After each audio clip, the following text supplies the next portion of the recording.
Os decía, después de mucho tiempo retornamos a esta región argentina, conocida como norte argentino.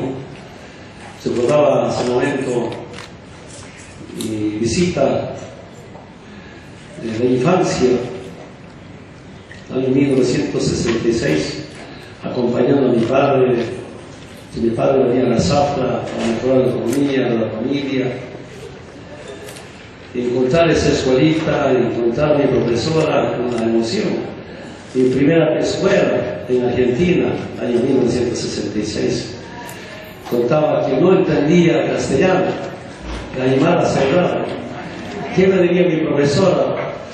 Pero se acercaba y me agarraba del cabello, me decía Edito, solo eso entendía, nada más. Pero pasó esos tiempos, estamos en otros tiempos, y nunca en mi vida había soñado ser presidente. Nos fuimos de Orinoca, del altiplano boliviano, hacia la Amazonía cochabambina, más conocida como la zona del trópico de Cochabamba, a mejorar la economía con mi padre, con la familia. Mi madre se quedó en Orinoca. Y ahí, de cerca hemos visto cómo era el problema político. Mira, yo llegué a Chapare en la dictadura de García Meza, la última dictadura militar. Tenía mis 18, 19 años, después de prestar el servicio militar obligatorio en Bolivia. Y para mí, todos los presidentes eran padres de Bolivia.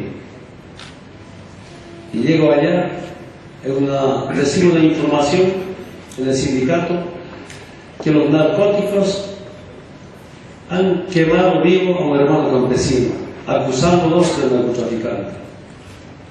Si no podía entender cómo el padre de los bolivianos pueden quemarnos vivos, no podía entender. El sindicato convocaba una reunión de emergencia para hacer la protesta. Y los jovenzuelos desde la cancha de fútbol no sabíamos qué hacer. ¿Qué hacemos? Hay que apoyar al sindicato que va a salir en protesta hacia una concentración. Poco a poco me di cuenta que era una dictadura militar, que para la información y para refrescar la memoria de los hermanos de Bolivia, el tema del narcotráfico a la zona del trópico de Cochabamba llegó de la dictadura de García Meza, con los militares. Y hemos sido parte de esa forma de, como hemos visto de cerca cómo hacían el narcotráfico los militares en la zona del trópico de Cochabamba. Decía poco a poco entendí junto a un grupo de compañeros de la cancha de fútbol, decidimos apoyar al sindicato todas sus decisiones. A veces proponíamos algunas iniciativas, pero como éramos jóvenes nunca nos tomaban en cuenta los mayores. No sé cómo será en Argentina, pero allá ese es el problema que hay. Si es joven, por más que opine bien, no sirve esa opinión. Si es mujer y joven, peor todavía. Bueno, no nos interesaba, pero salvábamos nuestra responsabilidad proponiendo algo y que se sirve esa opinión, esa propuesta, bien, si no, bien también. Ahí nos integramos a la lucha sindical porque había problemas de los derechos humanos. Yo sigo convencido, el narcotráfico tiene su origen en los países altamente industrializados. El origen de la cocaína está en el mercado. Por tanto, es un problema importado desde el norte o desde Europa hacia nuestros países. Y usan la lucha contra el narcotráfico con fines netamente geopolíticos. Poco a poco nos hemos dado cuenta, durante las dictaduras militares, que les decían a los mineros que eran antiimperialistas, que eran rojos, que eran comunistas. Por tanto, intervenciones militares, masacres al movimiento obrero boliviano, la lucha de los mineros durante las décadas 60, 70. Y después de que ya poco a poco no hay esa acusación de rojos de comunistas, ¿qué viene? El dirigente antiimperialista o el político antiimperialista es narcotraficante. Después del 11 de septiembre del en el 2011, espero no equivocarme, después de las torres de Estados Unidos, ya no somos narcos, ni comunistas, ni narcotraficantes, sino terroristas, los dirigentes antiimperialistas. Entonces, como algunas potencias usan algunos términos para humillarnos, para dominarnos, pero dominarnos políticamente para robarnos económicamente.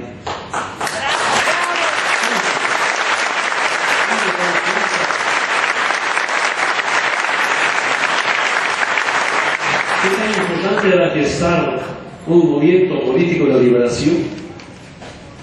Y además de eso, cuando nos hemos propuesto el sector más humillado, inclusive en algunas épocas decidieron el exterminio al movimiento indígena en Aviala, ahora ese sector dijimos, también tenemos derechos políticos.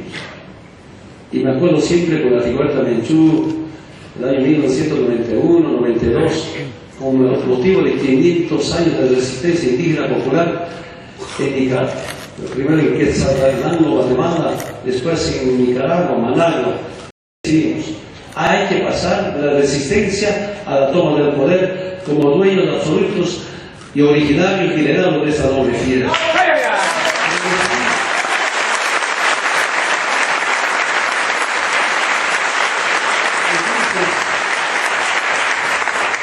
¿Qué hay que hacer para recuperar el poder político? Y aquí tuvimos una diferencia con los obreros.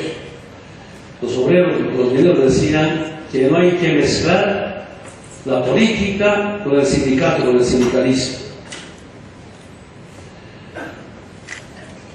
Pero lo mismo nos decía la derecha, ¿no? Que la política del campesino, espada y pico, o hacha y machete, instrumentos abajo en el sector agropecuario. Que si hacemos política, eso es delito al movimiento campesino originario. Pero cuando llegan las elecciones, vienen con prebendas, con alcohol, coca, para conquistar nuestro voto. Para votar sí servimos, pero no podemos ser autoridades. Y el movimiento campesino originario, más conocido como la CSUCD, Bartolinas, antes llamado conocedores ahora interculturales, hemos decidido pasar de la lucha sindical, de la lucha social, de la lucha comunal, a una lucha electoral, porque tenemos derechos políticos también. Nosotros también podemos ser autoridades.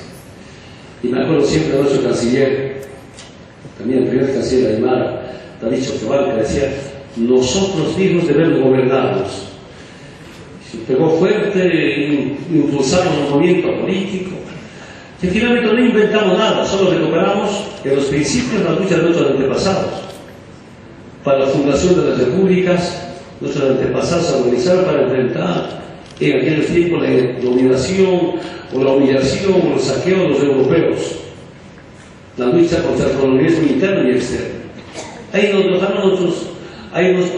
dejaron los principios. La lucha era contra el colonialismo interno y externo. Y aquí recordar, por ejemplo, los primeros cercos del movimiento indígena han sido la ciudad de Sucre, 1778, 79, antes de los Catari, los hermanos Catari. Yo no pude entender todavía cómo los hermanos Catari, de dónde lo conocí, le dieron hasta Buenos Aires al virrey, hacerse reconocer como autoridad al virrey que sustentaba a España.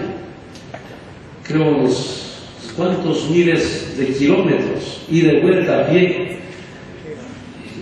De verdad sorprendido.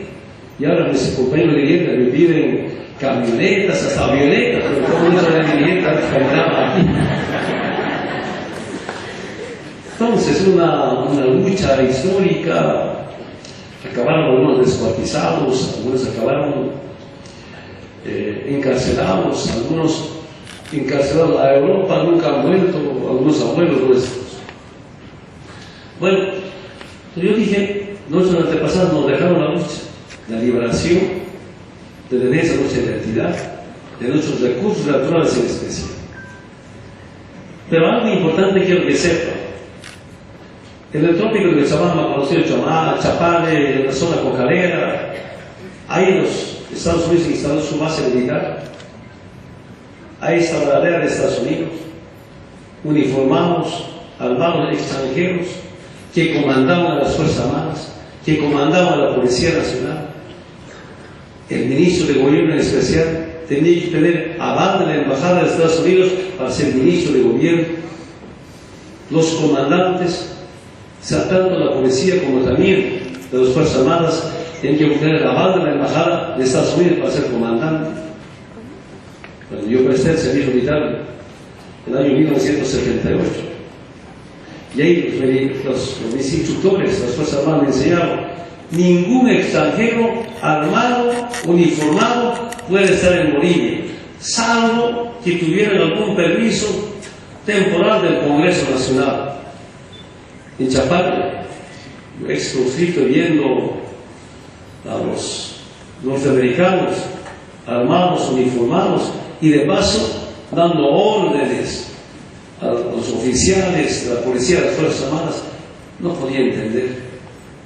Además de eso, organizaron una llamada fuerzas expedicionarias, ex-conscriptos, a los oficiales de las Fuerzas Armadas, de la policía, que no dependían ni del Ministerio de Gobierno, por tanto la policía, ni dependían de las Fuerzas Armadas del Ministerio de Defensa, pero tenían armamento.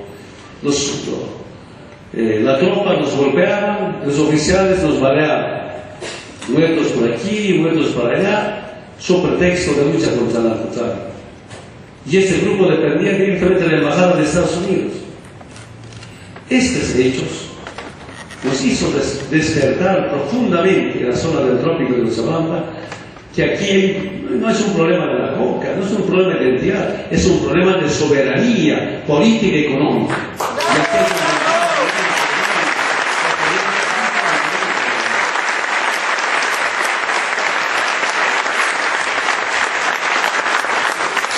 Sindicalmente, cortando caminos, llamado bloqueo de caminos, una semana, hasta una vez, un mes.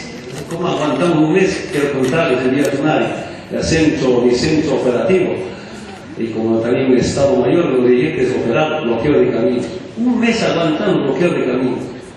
Tú puedes entender. Primero, cuando empezamos con el bloqueo de caminos, los pobladores de Villa Tunari, algunos dueños del hotel, prepararon comida, nos atendían con comida, nos ayudaban algunos, no todos.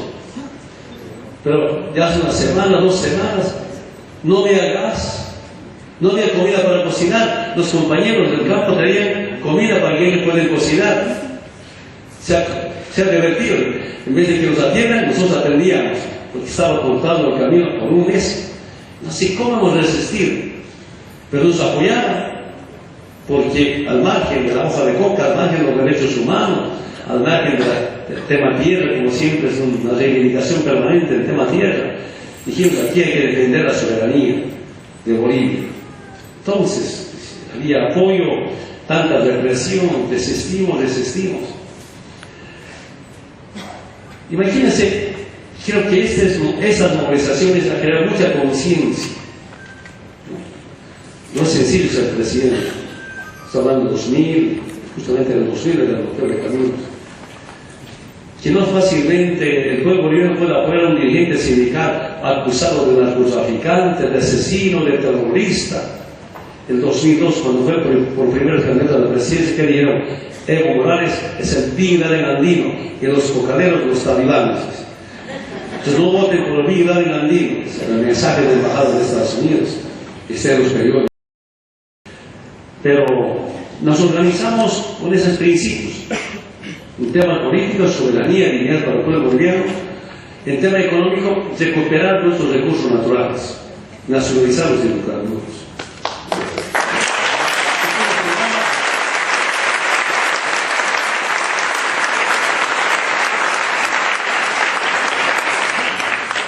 ¿Y qué siento?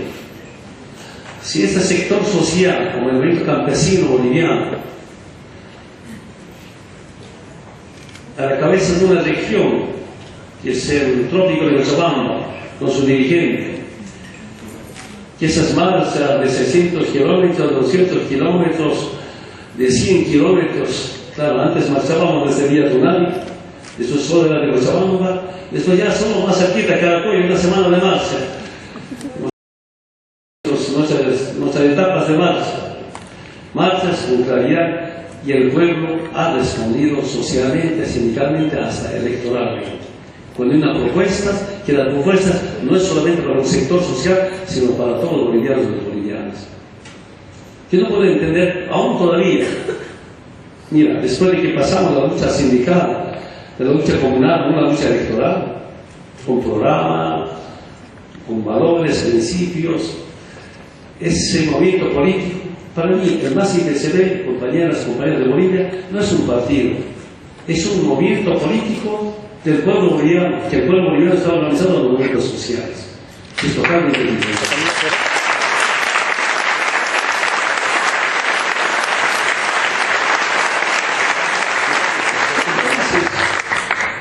Bueno, nos presentamos y me acuerdo de mi primera candidatura.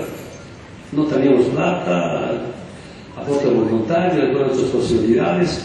El Estado daba plata a los partidos políticos. Pasan las elecciones, teníamos plata, pero no falta algún militante, no quiero levantar los nombres. Yo digo, esa plata que no hemos gastado hay que devolver. Y un militante dice, no, las facturas se compran nomás, hay que comprar facturas y no hay que devolver plata. Yo me enojé, expulsé a la ciudadanía.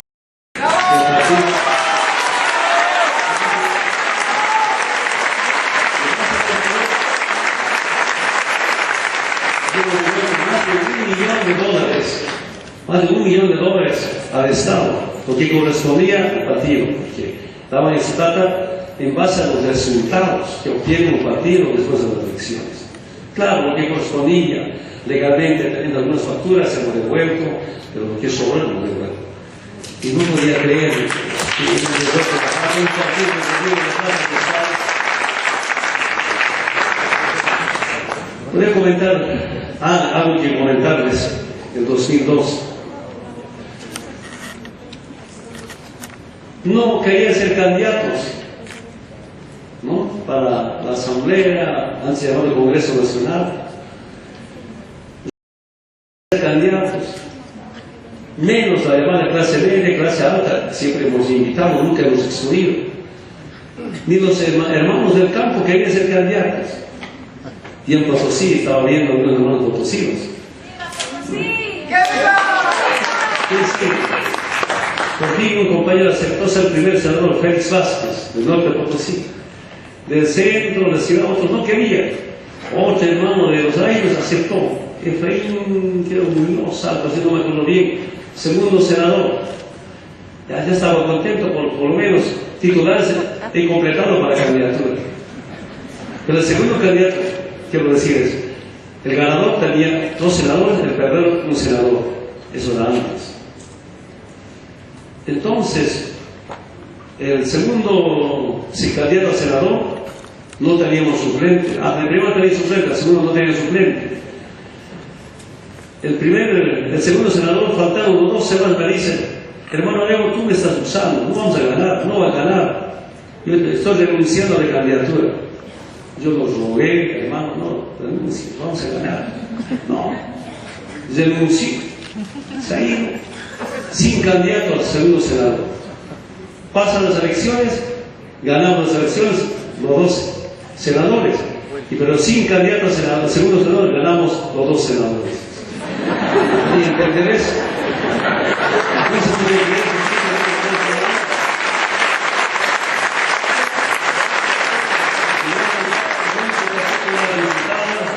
El senador también del departamento de La Paz. Ella no renunció, pero me dijo, hermano, debo prestarme los 200 bolivianos para sanear mis documentos y completar mi habilitación ante la Corte Nacional Electoral. Yo tampoco tenía plata para prestar, tampoco yo tengo plata. Como no podemos conseguir 200 bolivianos, ahí como $30, los dejó así, porque no estaba seguro que iba a ganar. Pasa la ciudad, hemos ganado, era senadora, yo andaba llorando, ahora tengo 200 bolivianos. ¿Y a qué sirven 200 bolivianos?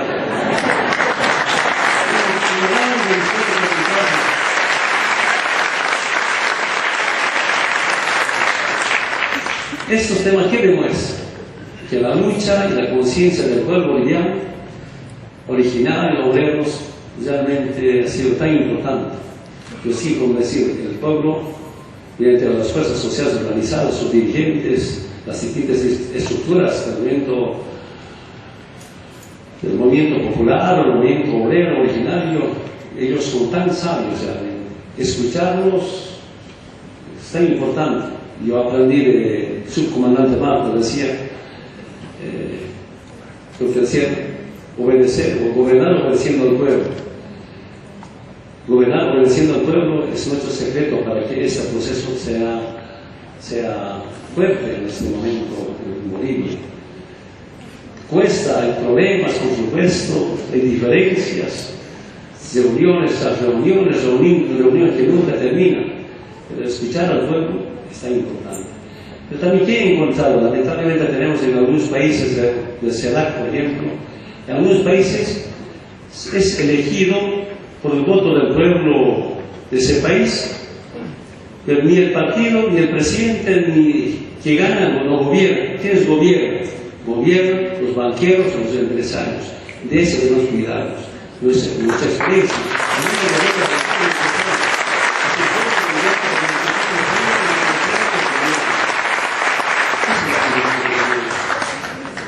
Y cuando a veces expreso ese tema, por ejemplo, que el pueblo debe gobernar mediante su presidente y no los banqueros y empresarios. Algunos presidentes se enojan conmigo y creo que su pueblo se escucha, creo que le cuestiona y ahí tal vez yo soy cuestionado por algunos partidos políticos nacionales en América Latina y el Caribe. Pero no importa, es nuestra obligación compartir nuestras experiencias para la liberación de Latinoamérica y el Caribe.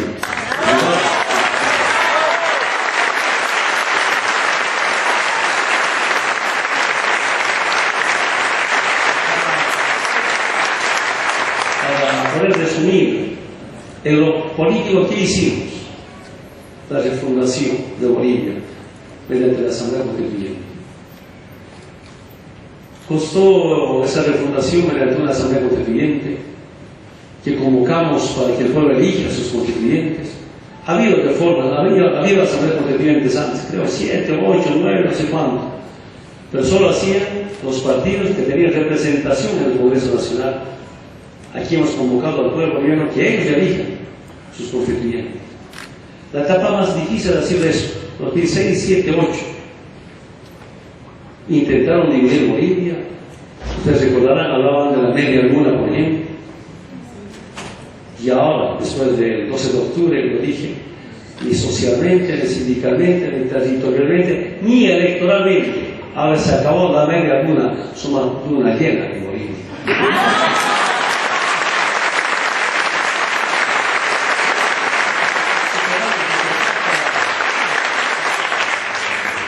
Imagínense, hermanas y hermanos de Argentina, a un presidente que ganó con 54% de 2005, me llevan al revocatorio.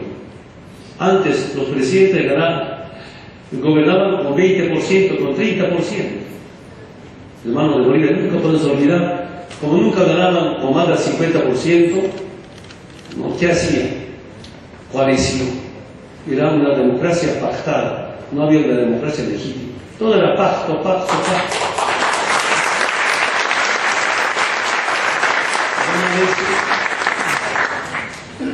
Buscaban 2 tercios para implementar la mal llamada capitalización.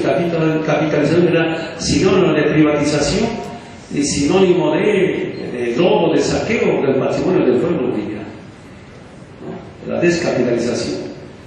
Y para tener 2 tercios, hasta hacer mega coalición. Recordarán, hermanas y hermanos de Bolivia, como tantos partidos se juntaban, no les alcanzaban ministerios y creaban ministerios sin cartera. ¿Qué es eso? Eso hacía. Entonces, ese grupo nos conspira, me lleva al revocatorio. Acepté, vamos al revocatorio. Pero también no solamente como presidente, también gobernadores de los departamentos, aquí llamados provincias, llamados el departamento. Los que provocaron permanentemente el revocatorio eran el prefecto de Cochabamba, Maure Reyes Villa, En vez de que ellos me revoquen, más bien a él me revocaron, a mis opositores me revocaron, me ratificaron con 67 acciones.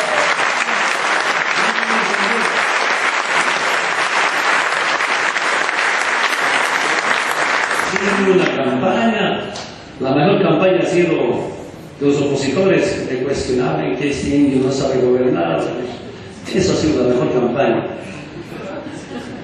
Bueno, superamos toda esa etapa de la Asamblea Constituyente, felizmente aprobamos la nueva Constitución, refundamos Bolivia y ahí acabamos con el Estado colonial mendigo y pasamos a un Estado plurinacional digno. Ahora sí, de verdad, tenemos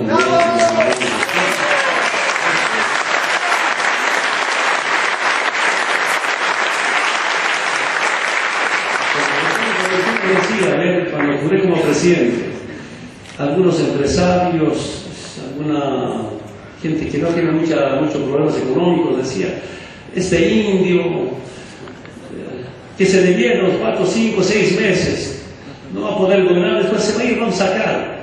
Esa es la opinión del primer año, de la derecha, de los neoliberales, de los procapitalistas, proimperialistas. Llegó el primer año de gestión, 22 de enero del 2007, yo me acuerdo siempre, me preparo mi informe como para rendir cuentas de mi sindicato, a mi generación. No sabía cómo se hacía el informe de gestión, con ayuda con un ministro, algún dato, informado, creo que hablé 4 o 5 horas. Después vinieron los opositores, creo que este indio se va a quedar por mucho tiempo, hay que hacer algo.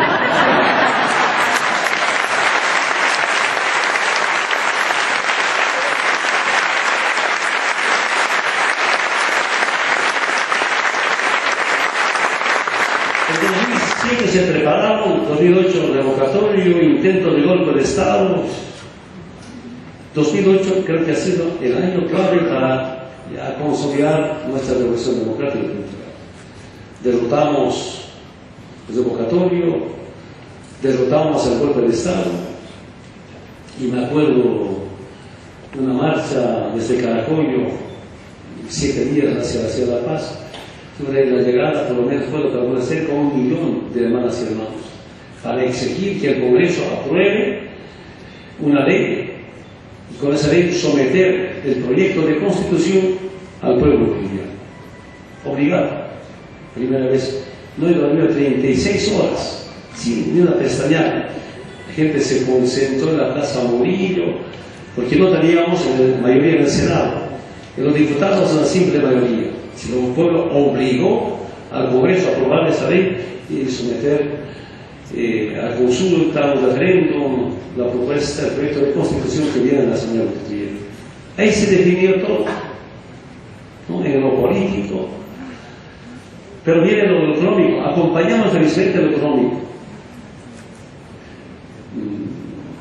El 1 de mayo del 2006, sin ningún miedo, mira, solo salir el vicepresidente, y respeto a mi admiración a nuestro vicepresidente Álvaro García Linera, les damos un saludo acá.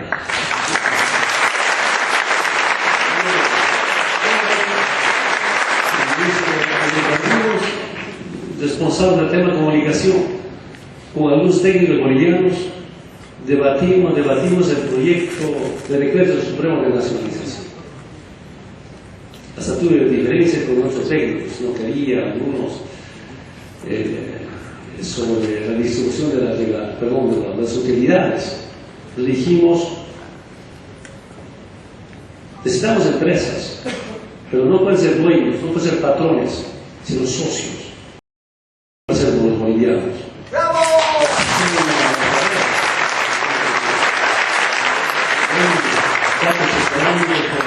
Por allá, vamos a darle la historia. Pero el 1 de mayo del 2006 convocaron ahorita a las 5 de la mañana de emergencia. Se han sorprendido, presentan el decreto supremo, hasta las 6 hemos aprobado, y gracias a las Fuerzas Armadas, los comandantes, ahora excomandantes, distintos, ya prepararon el operativo correspondiente, ya estaba el Hércules preparado para levantar vuelo, ir a un campo, uno de los megacampos, y sacar el decreto supremo en la mañana del 1 de mayo como justo homenaje a los trabajadores, a esos trabajadores que lucharon por la patria, por sus recursos naturales. Nacionalizamos los hidrocarburos, ha habido algunos problemas. Hasta ese momento yo seguía pensando que necesito 2 años, 3 años para que Bolivia no sea un estado mendigo, porque hasta 2005, como 40 años, Bolivia siempre con déficit fiscal, no tenía superávit fiscal. Saben los hermanos bolivianos, el equipo económico del gobierno neoliberales, octubre, noviembre, septiembre, octubre, en especial rumbo a Estados Unidos, prestarse plata para pagar aguinaldos o prestarse plata para pagar sueldos. Yo tenía mucha duda, aquí lo comenté el sábado. Claro, no vamos a cambiar a toda la gente que trabajaba y algunos técnicos del Ministerio de Economía que me decían: presidente, hay que preparar un paquete para llevar al Club de París. Como es presidente indígena, nos va a dar mucha plata, hay que preparar ese paquete. Yo no decía sí ni no escuchaba, no estaba de acuerdo, pero rechazar tal vez estaba equivocado, no tengo ninguna experiencia sobre esos temas. Otra se me acerca, me dice: presidente, hay que ir un paquete económico para prestarse plata y donaciones. Además dice, como es un presidente indígena, hay que pedir que el Club de París que venga a hacer a Bolivia, ahí vamos a ganar mucha plata. Esa es la mentalidad de nuestros técnicos. Escuchaba, pero nacionalizamos entre septiembre y octubre, revisamos los datos económicos, sobraba plata, no faltaba plata, no hay que prestarse plata para pagar aguinaldos, tenemos superávit, como sobraba plata, decir, ¿quién quiere gastamos esta plata ahora? Ya viene este mono Juancito Pinto para los niños, para evitar la deserción escolar.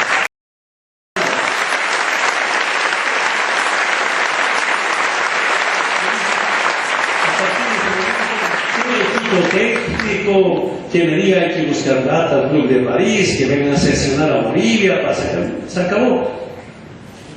De verdad, ha crecido nuestra economía, porque, a ver, cuando llegamos al gobierno, las reservas internacionales eran de 1.700 millones de dólares. En este momento tenemos como 16.000 millones de dólares de reservas internacionales. Una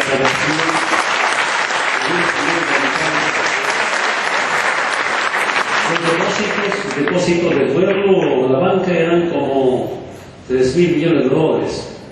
Ahorita deben estar como los 16.000 millones de dólares de depósito del pueblo boliviano. Y sumamos tenemos otros clases de depósitos, creo que tenemos como 40 millones de dólares, 40.000 millones de dólares como un colchón financiero.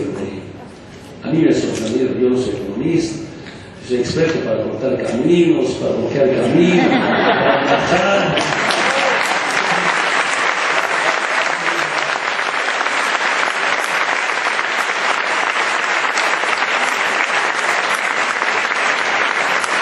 Un debate permanente, pero también mi experiencia.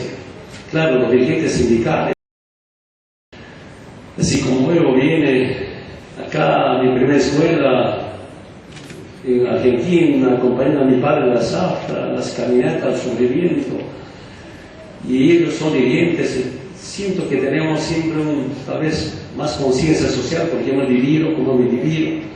Yo no quisiera, por ejemplo, nunca más un niño boliviano vuelva a la zafra como yo hice, estudiantes, que se termine su país.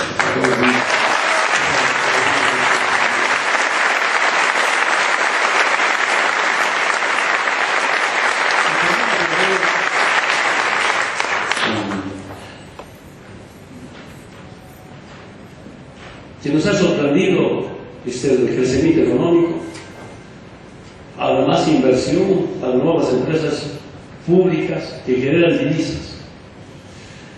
Entonces, con esas divisas, ¿qué hicimos en lo social? La redistribución de la riqueza. Ahora nuestra economía, en la segunda de Bolivia, no se exporta ni se privatiza. Nuestra economía se queda en Bolivia y se socializa, se democratiza en Bolivia.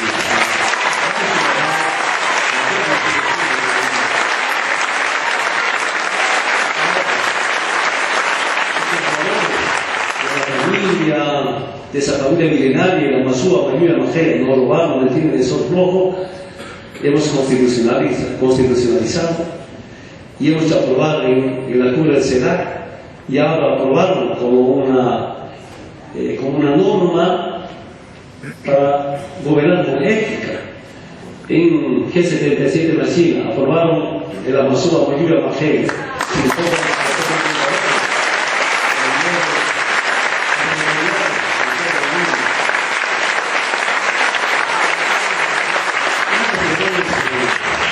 Nuevamente agradecer por este reconocimiento, muchas gracias. Muy contento visitar la Argentina, provincias vecinas como Bolivia, especialmente esa escuelita, la profesora, no puedo creer todavía que mi profesora había estado conmigo, la primera escuela que conocí en mi vida. Entonces, un saludo, respeto a todos y a todos, y sobre todo por esta clase de acto abierta, mucho más, nos compromete mucho más, bajo el control del pueblo boliviano, seguimos haciendo algo para la humanidad, y que bueno, en esa lucha conjunta por la patria grande, no expresar, de verdad no quiero comentar, de verdad un comentario del Néstor Kirchner cuando era presidente.